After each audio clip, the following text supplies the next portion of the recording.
This year, we reviewed 22 cookbooks, and today we're doing a countdown to our top 10. Stick around to see which one nabbed the #1 spot. It looks like But it tastes good? Mm-hmm. Bottoms up. Ah! Nailed it. That's delicious. Raisins in a cupcake? Are you kidding me? All I taste is bean. These are the journeys of the home cook. My poop's gonna be purple. I like it a lot. Who puts onions in stir fry? Everyone. Lots of people. This is gonna be fascinating. Oh. Cheers. That is top notch. Girl, that's 2 sips. No. Not your turn. Hello guys, welcome back to my YouTube channel. Today we're trying this orange soup. Greetings and welcome to or welcome back to PB with Jay. Here on the channel we focus on all things plant-based goodness, and today we're doing a walkthrough of our favorite 10 cookbooks that we reviewed this year. Just to clarify, that doesn't mean that the books came out this year, it means that we cooked from them this year. So some of these might be old goodies. In our next video that's going to be coming out in a few days, we're actually going to break down our top 10 favorite recipes of the year as well from the cookbooks that we reviewed. I'm going to get nerdy with you just so I can explain how I broke down how we landed on this top 10 order. Because it wasn't just me sitting there going, I think this one was better than the other one. As you saw this year, we kind of updated our ranking system. So we started doing a tier system. So we were ranking things by letters. So what I did was I converted all of those letters into numbers. And then I added each of our individual scores per recipe together. I added up all of those different scores from the entire book that we reviewed, and I came up with a percentage based on the number of recipes we did so that it was equal over all of the books. Nerd. So what you're gonna see here is I'm gonna tell you our top 10 books, but I'll also tell you the percentage of how high it ranked. And what's really fascinating is that there's a bunch in here that are just off of by like a half of a decimal point or less. And our #1 book got 90%. That's a really high score, especially if you've seen how my kids react to things. Oh, that does not smell good. So what you're gonna see here is the little teaser we did for each of these reviews, as well as the follow-up at the end of the video where I break down what we thought of this book. So you can get an overall picture, because even though it's on our top 10 list, it might not be right for you. And if while watching this, you think, hey, that's a book I want to pick up, I have got a little link in the description down below that takes you to an Amazon cart that takes you to all of the cookbooks we reviewed on this channel. And if you get it from there, it helps us out here on the channel. And obviously, the book that you will not see on this list is our new cookbook, which you can order the ebook version in the link in the description down below. If you want to get a physical copy, we do have limited amounts of those, and we will probably order more in the future, but you'll have to email me to make sure we have enough in our stock. You can do that right here, and I'll also put that in the link in the description down below. Before we get to the recipes, I'd like to say hello to some of you who said hello to us in the comments down below. Joanne from Sacramento, California. Sidel from Bellow Falls, Vermont. Nancy from Cayucos, California. Nick from Bloomington, Indiana, home of Indiana University. Sam from Maryland. Ricky from Winnipeg, Manitoba. Dels from Hungary. Deanna from Tyler, Texas. River Billy from Horse Country in central Kentucky. Michelle from Ottawa, Ontario. Mary from Arkansas. Gail from South Africa. Sears, Mordred, and Charlie from Plymouth in the United Kingdom. And Thomasina from Amherst, Massachusetts. If you would like to shout out here on the channel, let us know who you are, where you're watching from, and what is your favorite cookbook that you have cooked from in the last year. And if you want to get a bump up on that shout out list, always consider joining us over the Mighty Network for that perk, along with many, many others, especially a thriving community of like-minded individuals who genuinely support each other. Warms my heart every day I see people connecting in there. And you can get that for the price of a crappy cup of coffee a month. All right, let's break down our top 10 cookbooks of the year. I actually want to start off with an honorable mention because the book that ended up in the 11th spot was only off by like 0.02% from number 10. So it was a real tight race. And that goes to the Fiber Fueled Cookbook by Dr. Will Bolshevich. In our number 10 spot, with 76.7% score, we have the Power Foods Diet by Dr. Neil Barnard, but technically recipes by Dustin Harder and Lindsay S. Nixon. I cooked for my family for an entire week using only this book.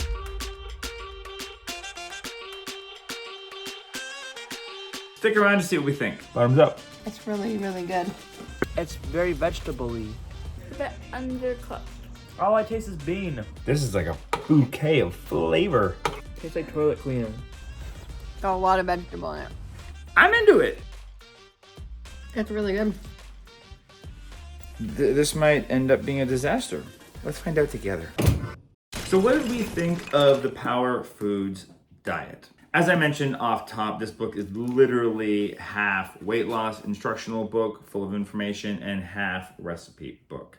So if you're someone who is on a weight loss journey, this book is probably a buy for you, especially for the information inside, but the recipes themselves, because the recipes are focused on weight loss and whatnot. And so I think the way they're tailored, and if we had any complaints or whatnot throughout the video, I think it's because of those elements. If you're at a healthy weight, then perhaps this book is just a solid borrow so you can check out the recipes and see if it's worth you owning this book yourself. If you're the kind of person that loves a cookbook with lots of big, beautiful photos, this one does have photos, but they're all kind of lumped into a few sections. So they're not necessarily paired up with the recipes themselves, which I know can be a deal breaker for some people out there. If you are interested in picking up this book, please use our link in the description down below because it helps us out here on the channel. In our number 9 spot with a score of 80%, we have The Vegan Artist by Catherine March. It looks like. Does it taste good? Mm-hmm. This week, I cooked for my family using this book.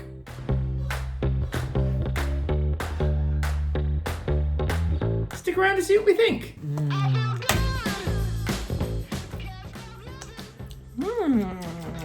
I think this is gonna be a really good dinner. I'm really looking forward to this. Easy peasy lemon squeezy. Ah! Who puts onions in stir fry? Everyone. Lots of people.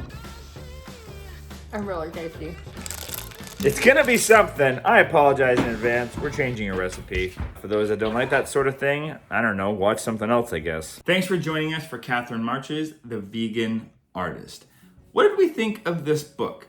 There's a lot to like in here. I think the flavor profile of a lot of these dishes is really, really super strong. I liked the concept of the sheet pan meals, of which we made a couple, because it just felt like this is a cookbook made by someone who has to cook for their family on a weeknight and doesn't have all day to cook. So we appreciated that greatly. I thought the flavors were really strong. It was kid-friendly. The kids enjoyed a lot of the meals just like we did.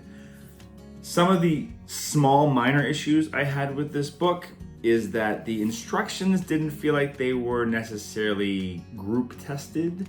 I think it's just some things were omitted or left out that might be a bit confusing for some people, but if you're comfortable in the kitchen, I think you'll work your way through it, so I wouldn't worry about that too much. One thing that I'll flag that I feel bad about bringing up is that the photographs in this book are not necessarily the kind of photographs you might expect from a cookbook. They're all self-produced by the author themselves.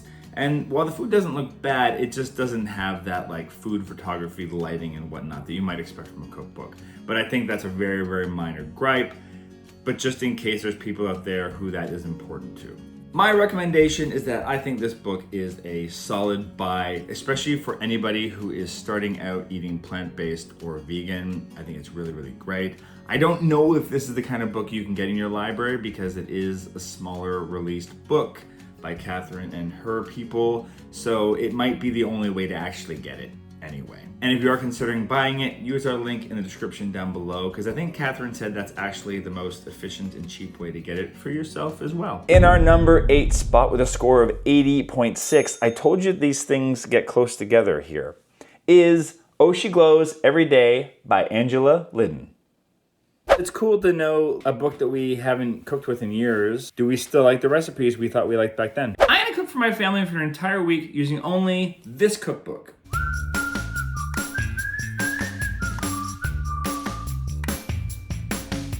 Stick around to see what we think. They're disgusting. It's really good. This is the nailed it situation. Nailed it. These ones look gross and these ones look good. Oh, they're the same thing. That's really good. I like it a lot. I dig it. Why is it sour? Wow. It tastes like something you would get in a restaurant. And it's time my dinner. So what did we think of Oshi Glows Every Day? I mean, you just watched the video. You know we didn't hate this book at all. Generally speaking, I think I would say that the flavors in this book might lean a bit more towards adults than children. But if you've got teenagers or adventurous flavor tasters, they might be game as well. I didn't really get into anything from the breakfast section of this book because, if I'm honest, I found it to be a little bit generic.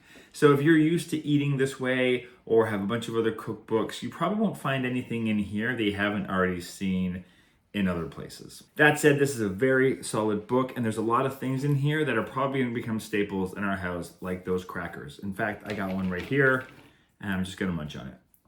Now I gotta wash it down. Sorry, this turned into a whole thing. So overall, it's a solid buy all around. And if you're gonna buy it, consider using my link down below to, give a little kick to the channel. In our number 7 spot with 80.65, that's literally only like a 0.05 off of the last book. We have Healthy Girl Kitchen by author Danielle Brown. Hi, welcome back to the cooking show. Everyone's gonna help me make dessert. No. Oh. I'm gonna cook for my family for an entire week using only this cookbook.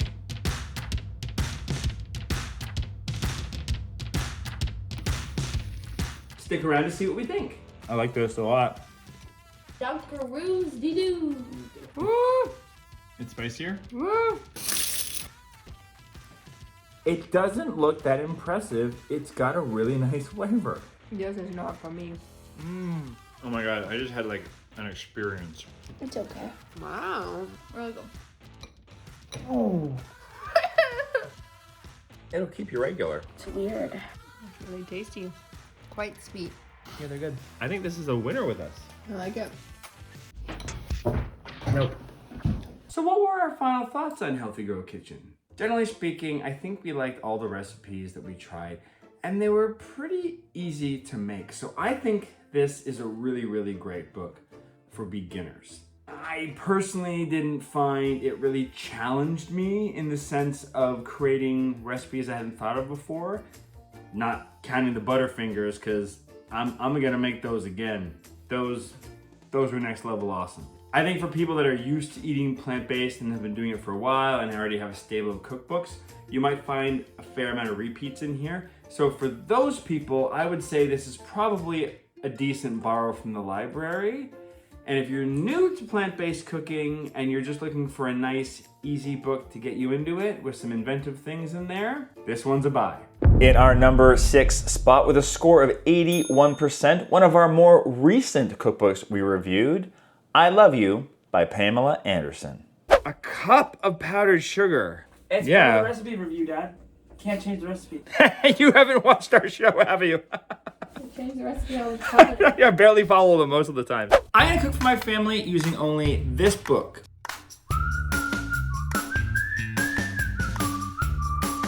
And for the first time ever, we're getting the dogs involved. Velma, which one do you want? Do you want peanut butter or almond butter? Which one? She wants to eat from the book too. This is a good one. This is gonna be fascinating. Interesting. Tastes like my poop. Your poop must be delicious. This would taste even better if I made it properly. It's delicious. It's really good. This might be a spectacular fail, but if it works, it's a game changer. I'm not eating that. What? That's the cake? Yeah. So what are my final thoughts on Pamela Anderson's I Love You? It's a really unique book. Like I said off of the top, it's gorgeous. It's the kind of book that is really just nice to have as a coffee table book, really, if you want that sort of thing in your house. In terms of a recipe book, it's interesting.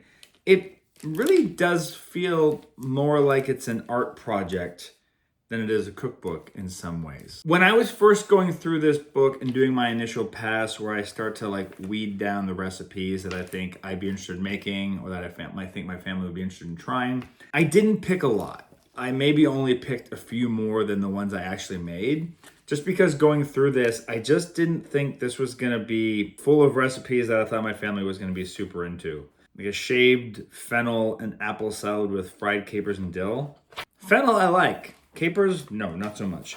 So I don't know, it didn't grab me as a book packed with recipes that I was just dying to make. Because a lot of them were either a bit too fancy or complicated for my liking, or they were just things that I'd already had before. Also, the fact that it's not whole food plant-based might throw off a bunch of people because you have to be pretty comfortable doing the swaps to be able to navigate through this book. Now, where do I stand in terms of our buy, borrow, bypass? I think if you're someone who wants a gorgeous, beautiful coffee table book that has got some interesting recipes in here that are maybe a bit fancier, and just like an elevated way of cooking, this might be a buy for you. Otherwise, I think it's definitely a borrow for most people, especially if you're just curious about it and you want to leaf through it. It's a good read, for sure. It's got beautiful photographs. It's the kind of book you just want to grab like a nice cup of coffee or tea and just kind of leaf through on a lazy Sunday afternoon. You know what I'm saying? I think if you are new to eating whole food plant-based and you're not comfortable doing swaps, then this book's probably a bypass for you because it is just not necessarily designed for that.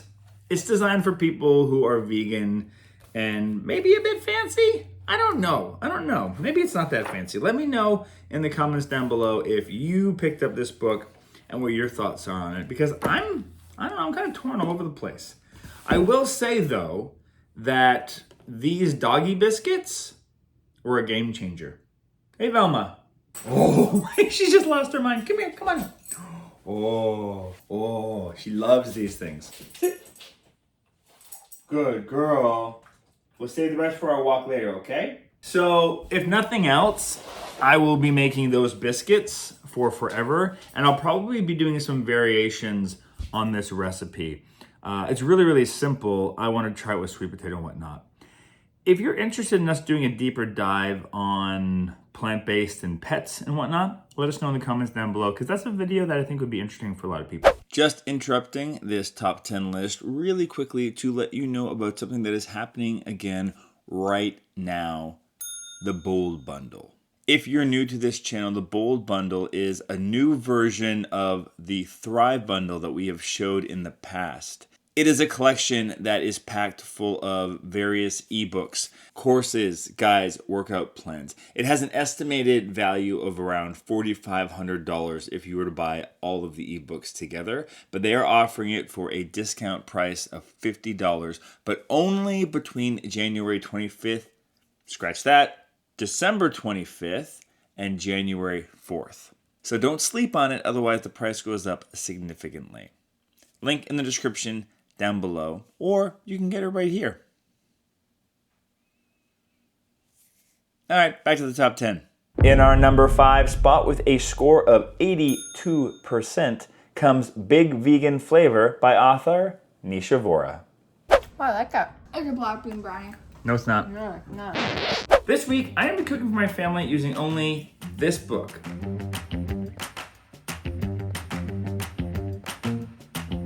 Stick around to see what we think of it. Cheers. Oh, it's so flavorful. Looks like it's about to be an S. It's spicy. I like it a lot. Tastes fruity. This is my kind of meal. Easily the best eggplant dish I've ever had in my life. I don't like how this is tingling my sniffer. Oh, I don't like the smell. This is up there with the best of them, if not the best. The mushrooms, I like them. This is someone that doesn't like mushrooms. There's so much flavor in here. There's just layers of it. I can see you. So what did we think of Big Vegan Flavor? Well, you just watched the video. It's pretty clear that we loved these recipes, and especially her approach to flavoring things. And as you can see, like, I didn't really have that big of a challenge adapting some of the recipes I did to whole food plant-based. That said, there are definitely some recipes inside of this book that require oil for sure. So not everything here can be adapted the way that I did it. I love that she has these, ingredient notes, tips, often like gluten-free options throughout the book. Like, It's just so well thought out in terms of just being really reader friendly, because this is an intimidating looking book, you know what I mean? But I don't know. I just think she is a master of flavor, and this is her masterpiece. If you love to cook and you love learning about cooking, and especially if you're new to plant-based and vegan and just need something to really just give you an overall guide, this book is an absolute buy. And like I said before, please use the link in the description down below. If you are not super comfortable doing whole food plant-based swaps when you look at a recipe, this book might be a little more challenging for you to start off, but use some of the tips that I did throughout this video and some of the tips we have in our other videos to guide you through, because I think for the bulk of it, it's not going to be that challenging. Some of the ingredients in the book do require a little extra sourcing because they're just not necessarily as common as I think she might think they are. That said, for any of the things that we couldn't straight up find, I just Googled what a substitution for that would be, and it still tasted amazing. It's a little expensive for a cookbook, but it's also like the biggest cookbook I've ever seen in my entire life. And at 600 pages, it's incredible value for the price, I think. In our number 4 spot with an 86%, we have got a book that is dedicated specifically to the sweet tooth, and that is Sweet Indulgence by Chef AJ. Girl, that's 2 sips. No. Not your turn. It's my turn. I'm gonna make a bunch of desserts for my family using only this book.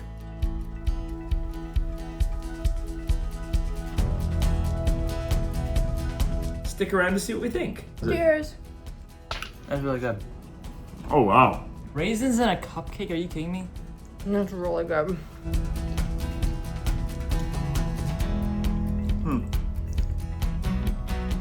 It's pretty damn good.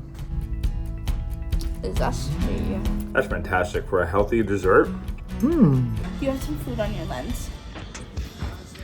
So what did we think of Chef AJ and Glenn Mercer's Sweet Indulgence?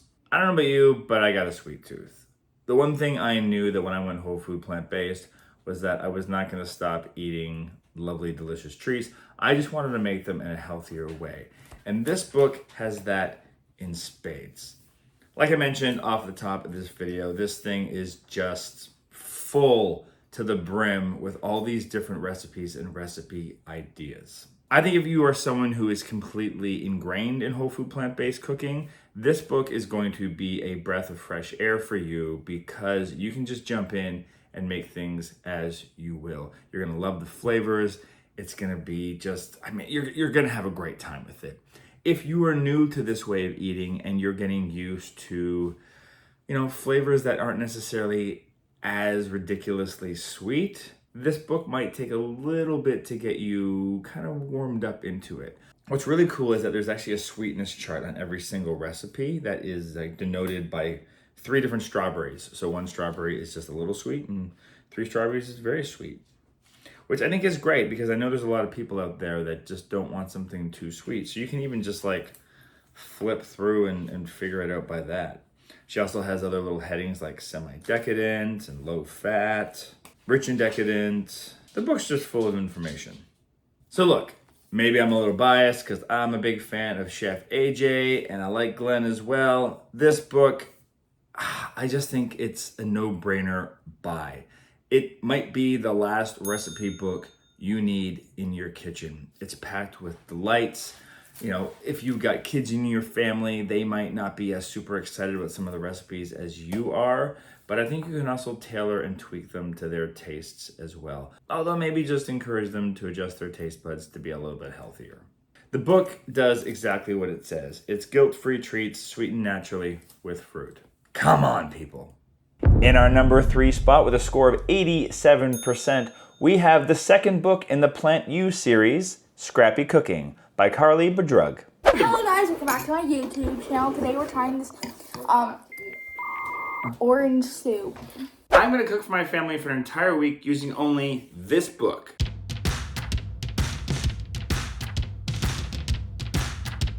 Stick around to see what we think. I really like it. It's So good. I haven't had a cookie like this ever. Orangey.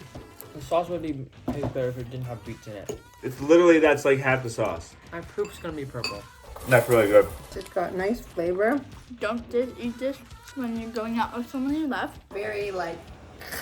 Oh, it's just a little. It's good when you don't look at it. I can't stop eating it. I really like chocolate. And eating chocolate for breakfast is super exciting. Oh my god! So what did we think of Scrappy Cooking? Well, if you couldn't tell from the recipe reviews themselves, we pretty much love this book. It's whole food plant-based, which means that the swaps I had to do were practically non-existent. I really love how the focus of this book is around using up your food and not wasting it, how she gives you lots of ideas for making your own staples so you can create your own recipes. I think this book is great for people who are newbies to the whole food plant-based lifestyle because it gives you a lot of staples and a lot of recipes to build on. But it's also great for people who want to take their cooking to the next level by making their own sauces and whatnot. For people who are starting off to eat this way and are adjusting to eating no oil and whatnot, some of the flavors might take a little bit to get used to, but it's worth it. Stick around. We got lots of delicious things to eat when it comes to the whole food plant-based lifestyle. Overall, this is such a lovely, gorgeous book, and I can't recommend it highly enough that you buy a copy of this, especially because it's brand spanking new. In our number 2 spot with a score of 88%, we have a book by the Happy Pear duo, Recipes for Happiness. Boink, boink. Is this dessert? Cheers. I'm gonna cook for my family and for an entire week using only this book.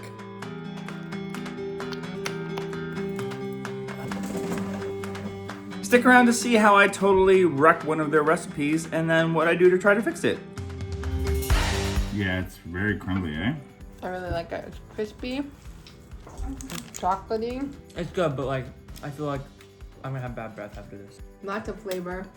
Some of the instructions in here are not as specific as I would like. You couldn't tell that I screwed it up, right? No, you can't tell you screwed it up.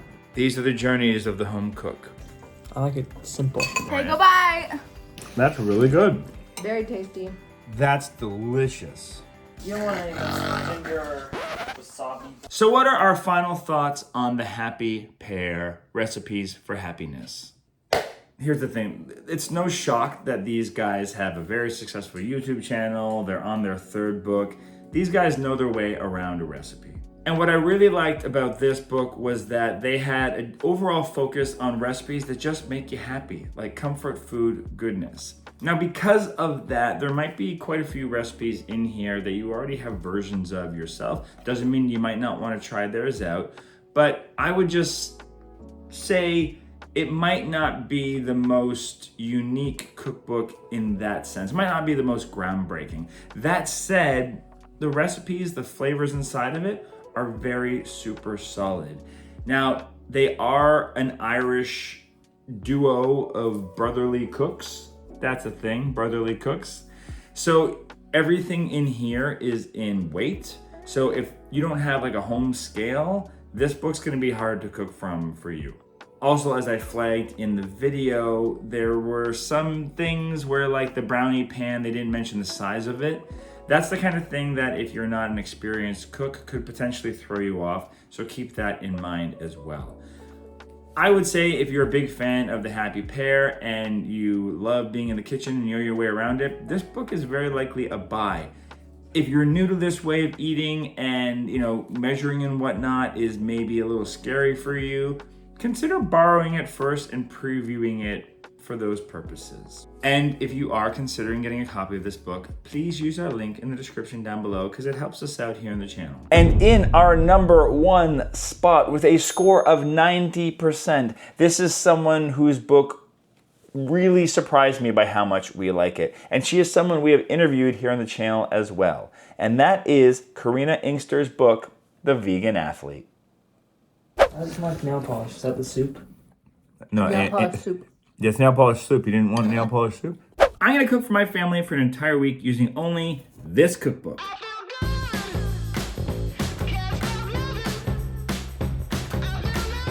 Cheers. Stick around to see what we think. It tastes like there's like a lot of sand in it. It melts in your mouth. I'd love it to be a little more So good. That is top notch. It's good. It's almost like it's just missing something. Man. You put everything in that one cupboard in here? So is this as good as the one from the can? No. This is delicious. Really good.